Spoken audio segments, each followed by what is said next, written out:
23 ऑक्टोबरचा plot आहे. म्हणजे आजच्यानं 33 दिवस झाले आणि हे जवळपास 18 एकरचा प्लॉट आहे. पाहू शकता याला लगेच पाणी सुरू केलेलं आहे. म्हणजे आज याला लगेच दुसरं पाणी सुरू केलं आहे आणि आता हे जवळपास 7-7 घंट्याचं पाणी देत आहेत. म्हणून हा माझा प्लॉट आहे आणि या ठिकाणाहून शेतकऱ्यासाठी अंदाज देणार आहे. आज आहे 27 नोव्हेंबर 2024.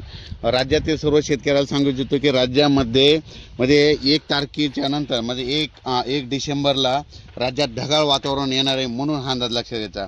पण राज्यातल्या सर्व शेतकऱ्याला सांगू इच्छितो की तुम्हाला सांगतो निसर्ग तुम्हाला संकेत देत आहे. तुम्ही बघा आज तुमच्याकडे वारं सुटला असेल बघा. आज जर समजा असे हे वारं आणखीन काय होतं 3 दिवस सारखं वाहू लागतं. 3 दिवस वारं जोराने वाहू लागलं की आपण म्हणायचं आता 4 ते 5 दिवसात आभाळ निघणार आहे. हा अंदाज तुम्हाला निसर्गातूनच येत आहे. म्हणून हे लक्षात येते. हे बघू शकता हे वारं सुटलेलं आहे. हे बघा ह्या ज्वारीची पानं देखील हललेली दिसतात. म्हणून हे अंदाज लक्षात यायचा. म्हणजे निसर्ग शेतकऱ्याला अंदाज येत आहे. म्हणजे सॅटेलाईट नसलं तरी काही गरज नाही. तर सर्व शेतकऱ्या या ठिकाणून परत एक अंदाज देणार आहे. सर्व शेतकऱ्याला सांगू इच्छितो की राज्यामध्ये आता म्हणजे 1 डिसेंबरच्या नंतर राज्यात ढगाळ वातावरण राहणार आहे.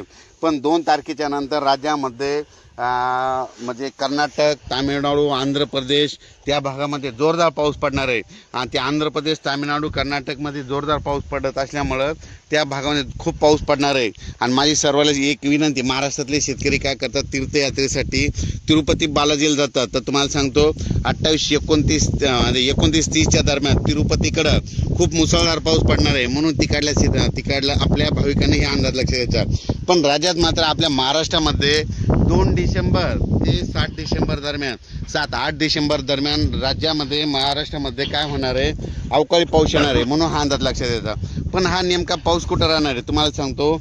राज्यात 3 डिसेंबरला म्हणजे 3 डिसेंबरला काय होणार आहे तो पाऊस नांदेड जिल्हा, अहमदपूर, उदगीर, त्याच्यानंतर इकडं अंबाजोगाई, परळी, लातूर जिल्हा, त्याच्यानंतर केज, इकडं धाराशिव, त्याच्यानंतर तो पंढरपूर, त्याच्यानंतर ह्या भागामध्ये 2-3-4च्या दरम्यान ह्या भागामध्ये पावसाचं वातावरण म्हणजे तिकडं थोडंफार पाऊस पडणार आहे.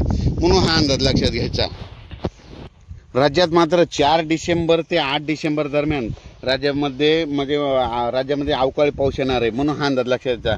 मी प्रत्येक वेळेस सांगत असतो की यावर्षी नाही पुढच्या वर्षी देखील लक्षात घ्यायचं की राज्यामध्ये 2 डिसेंबर ते 7 डिसेंबर दरम्यान राज्यात दरवर्षी अवकाळी पाऊस येणार. हे कायमचं वहीमध्ये लिहून ठेवा असं म्हणत असतो. आणि तुम्ही बघू शकता ही तारीख आलेली आहे.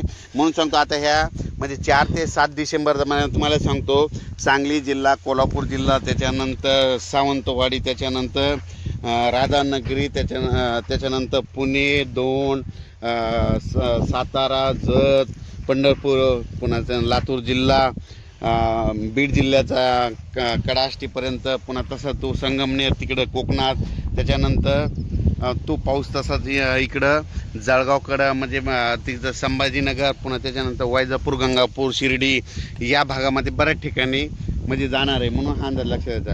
राज्यात मात्र सर्वदूर पाऊस पडणार नाही. फक्त हे जे भाग सांगितलं आहे आणखीन परत एकदा सांगतो. नाशिक जिल्ह्याच्या अलीकडे संगमनेर, सिन्नर, त्याच्यानंतर शिर्डी, श्रीरामपूर, गंगापूर, त्याच्यानंतर कोकणपट्टी, अहमदनगर जिल्हा, त्याच्यानंतर पुणे जिल्हा, त्याच्यानंतर सातारा जिल्हा, सांगली जिल्हा, कोल्हापूर जिल्हा, त्याच्यानंतर धाराशिव जिल्हा, जत, पुन्हा पंढरपूर, आष्टी, त्याच्यानंतर इकडं केज, इकडं लातूर, अंबाजोगाई, उदगीर, अहमदपूर, नांदेड ह्या भागामध्ये राहणार आहे. आणि उर्वरित राज्यात मात्र पाऊस काय होणार म्हणजे विदर्भात कुठंतरी तुरळक ठिकाणी थेंब येणार आहेत. म्हणून हा अंदाज लक्ष घ्यायचा. फक्त ह्या पट्ट्यामध्येच फक्त पाऊस असा चांगला पडणार आहे. म्हणजे हे असं म्हणजे पश्चिम महाराष्ट्राचा पश्चिम महाराष्ट्राने इकडल्या साईडच्या पट्ट्यामध्ये जे गावाचे नाव सांगितले त्या भागाकडे